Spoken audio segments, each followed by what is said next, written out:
For the past 100 years, the charitable organization known as the OSPCA, the Ontario Society for the Prevention of Cruelty to Animals, oversaw animal welfare in this province. That changed on January 1st of this year. Prompted by a court ruling that deemed that arrangement unconstitutional, the provincial government has now initiated a whole new system of animal welfare. Kendra Coulter is chair of Labour Studies at Brock University and a fellow at the Oxford Centre for Animal Ethics. And she joins us now for more on the changes. Good to have you back here. I'm very pleased to be here. Just let's start out with this, because this is a bit of an anomaly, I think you'd agree. How is it that for a century up until now, animals in Ontario have been protected by a private charity as opposed to by the government of the day? Yeah, it's certainly unusual. Yeah. Crimes against animals are virtually the only kind of crime that hasn't been protected by public agencies or public enforcement. Think about 100 years ago. We had horse carriages all over the streets. There was a lot of visible abuse, a lot of poverty, and people thought, those in the upper classes that had a little more money, had a little more time, were, objecting to this and thought, if we don't do this, no one else will, which is probably true, but that has endured in Ontario until now. Until January 1st. I'm trying to think of it the other day. Can you think of any other sector where charity workers would be responsible for enforcement powers normally held by the state or the police or something else?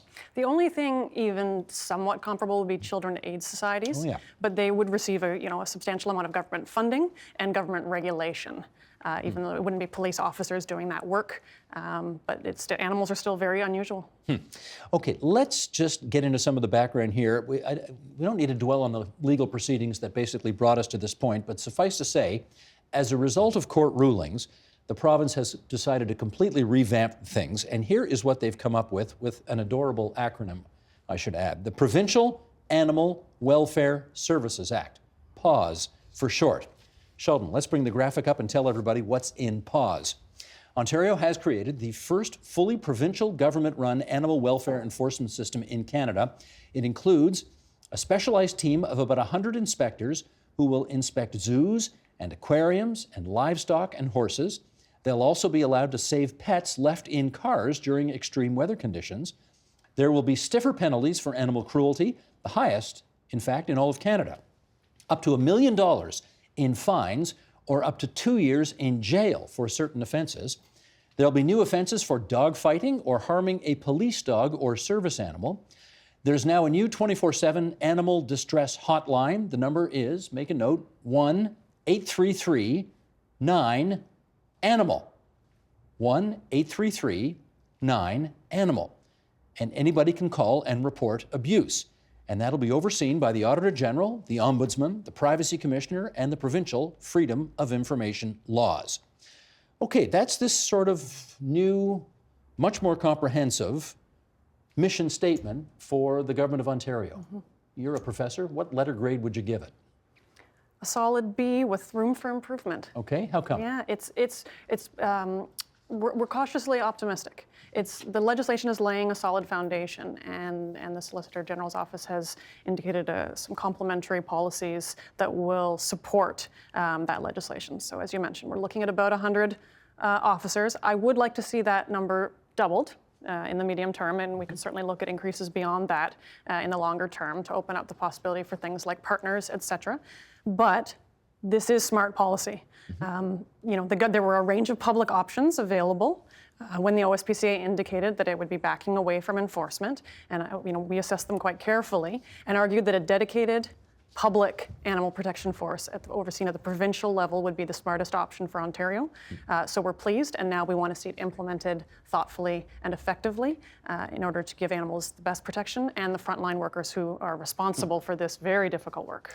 Just by way of comparison, Manitoba has about 10% of our population. They have 100 officers. Exactly. So you're thinking we ought to be having more than 100. Absolutely. A lot more. Absolutely. Conversely, the OSPCA, when they did the job, I think had 65 officers. So we're almost doubly better off. Is that not fair to say as well? Yeah, in 2015 they had 91 officers, and it had been decreasing for a range of reasons within that organization. Our geography and our population are very good reasons for why we should be increasing that number.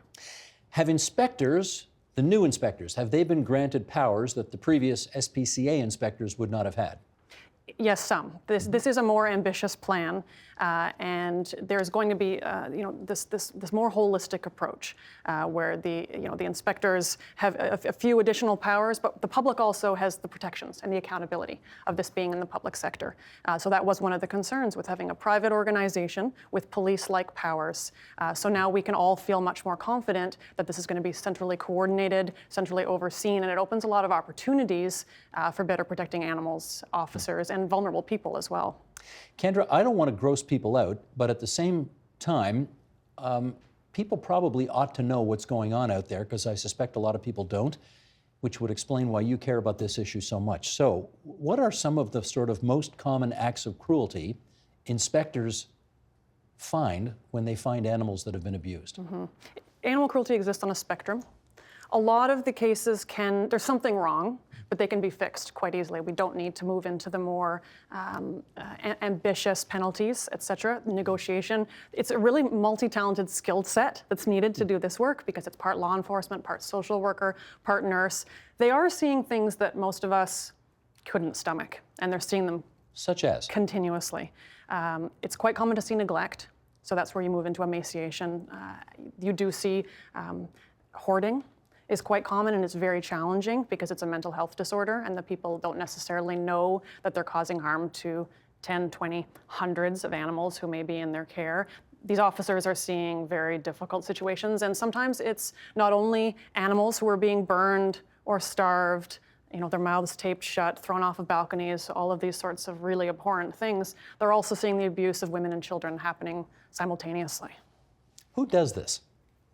Different kinds of people, and of course some people are not harming animals on purpose, and that's why the inspectors have this important skill set of being able to determine, is this a situation where we need resources or we need education? Of course you do move along the line. There's certainly sociopathic behavior and psychopathic behavior for the very serious criminal offenses. There's also things like dogfighting, which is one of the most appalling kinds of animal abuse because of the loyalty that's cultivated and then the harm that's caused to the dogs or the roosters. It's quite common in Ontario. It's common. People don't know that, yes. And it's often linked to additional crimes, firearms, narcotics, sometimes human trafficking. It's very challenging, and the officers may be identifying that. And in those cases, they're going to be involving the OPP or other police services because that's necessary and very serious. Have you ever heard of a situation where someone's gone to jail for mistreating animals? It's very uncommon. It's most likely to happen in those instances where people are being abused simultaneously. So there might be a few charges related to people and to animals. But again, most of those cases, there's something wrong, but we can solve them. That said, now that we have this robust public investment, I think we're going to be discovering more and more things that we didn't know were going on, and undiscovered crimes, including helping children and women who are being abused that we might not have found otherwise, because it's difficult for humans to report or self-report, and sometimes hard to see if children are hiding their abuse. And if we use the animal investigations, if officers are looking for everybody, which they are, that opens the door for new possibilities for protecting vulnerable people as well. Is that to suggest that when you harm animals, that's in some respects a gateway crime? It can be, yes. There's a significant body of research on what we call the link between human and animal violence. So in some instances, it's a precursor that you harm animals before moving on to people. Sometimes it's more generalized, which is that a lot of sentient beings around you are being harmed by you. If you had to put a ratio on it, those who purposely go out of their way to be cruel to animals versus those who are, if I can put it this way, simply neglectful and maybe don't even realize that they're harming animals because of their own peculiarities. Have you got a ratio of where it's at in the province today? The latter is more common. That said, because we've had a charity doing this work, and that has been the case in most Canadian provinces and in countries like England, New Zealand, Australia, et cetera, we have a shortage of data. So that's something else that as a researcher, I'm really looking forward to, but I think all of us will be better served by evidence-based policymaking, that in a year, in 5 years, we'll have far better records and more consolidated records from across the provinces, that someone can't be committing one crime in Thunder Bay and then doing it again in Peterborough, that we're going to have more concerted, effective record keeping and data, so we'll have an even better sense. Since you mentioned other countries there, I guess we should put into perspective what the province of Ontario is trying to do now compared to the way others do it around the world. Where are we on that spectrum? We have potential to set quite a high standard, actually. So as I say, this is quite sound public policy. The foundation is there. We want to see sufficient funding. This is an investment, right? We want to see it properly resourced. We want to see it thoughtfully rolled out, because the world is really watching. So Manitoba has a quasi-public system. It's publicly funded, which is very laudable, but it's delivered by a host of actors, some of whom work for humane societies, some of whom are independent contractors, and of You don't sound like you like that very much. small number of government employees. I think that fully public animal protection force is the most effective method for Canadian provinces overall. Looking internationally, as I say, the Commonwealth countries are still heavily reliant on this charity model, and so they're very interested in our research. They're very interested in what's happening here in Ontario. US is a bit different. They're mixed. In about half the cases, it's police. In about half the cases, it's a county or municipal animal care and control. So they're doing that mix of work where on the one hand they're collecting strays and dealing with dog bites or those sorts of things, but they're also in turn responsible for animal welfare. So that can work in some instances at a very local level. Northern Europe, not surprisingly, has a fairly robust system for animal protection. They have some dedicated animal police like this.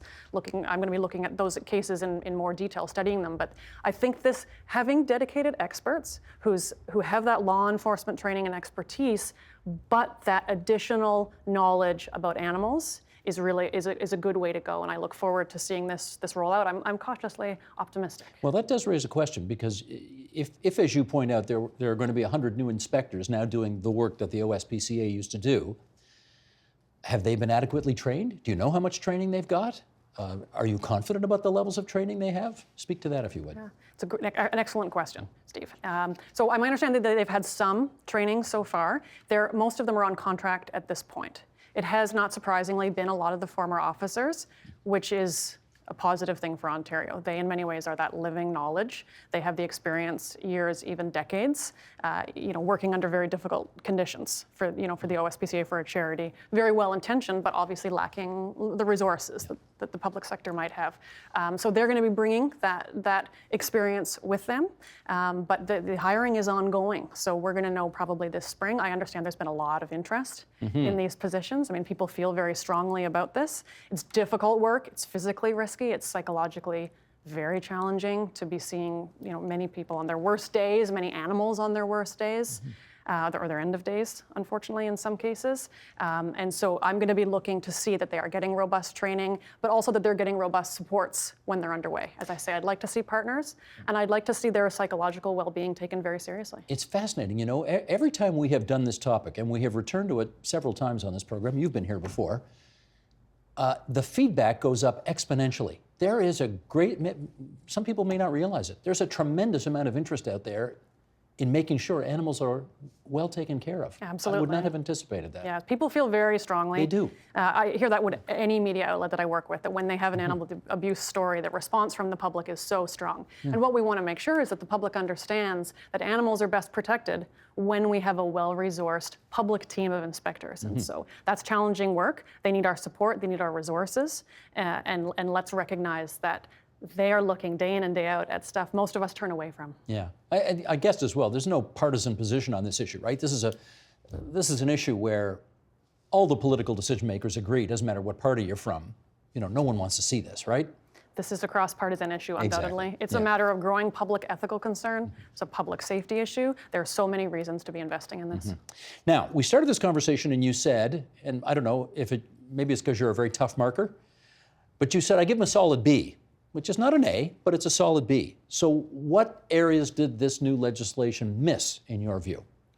I would like to see greater investment in a recognition of the importance of veterinary forensics.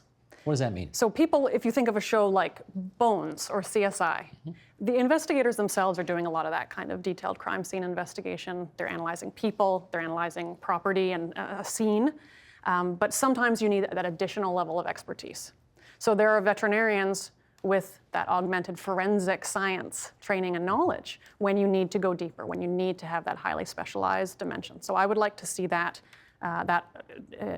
to be added and taken seriously. There are the ongoing exemptions for certain kinds of activities and practices. So for example, fishing and hunting have been exempt.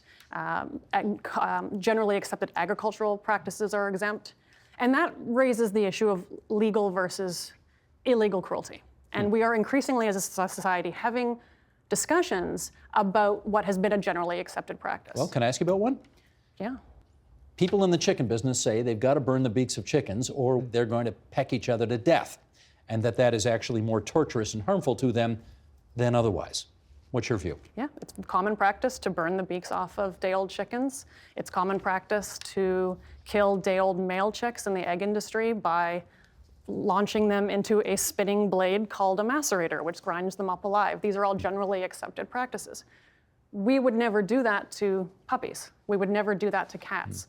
We would never keep dogs in such cramped conditions that they would be at risk of pecking at each other and causing harm to each other. But that's normal in the the egg and the poultry industries. So these are ethical questions. At this point, those things are considered legal. But I think in the coming years, we as a society are going to be delving more deeply into these questions. The more we learn about animal sentience, the more we learn about their psychological being. Okay, I got to ask you about that because you tell me, does the legislation allow for the classification of animals as sentient beings and therefore worthy of, if I can put it this way, more human-like treatment?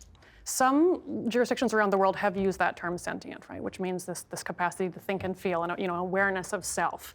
The European Union has it, Quebec has it, et cetera. Do we have it? We do not. Now, the legislation went further in saying that animals need to have their physical and psychological well-being recognized. So we're moving in that direction. But a lot of animal legal scholars think that term sentience is important. We're not quite there yet.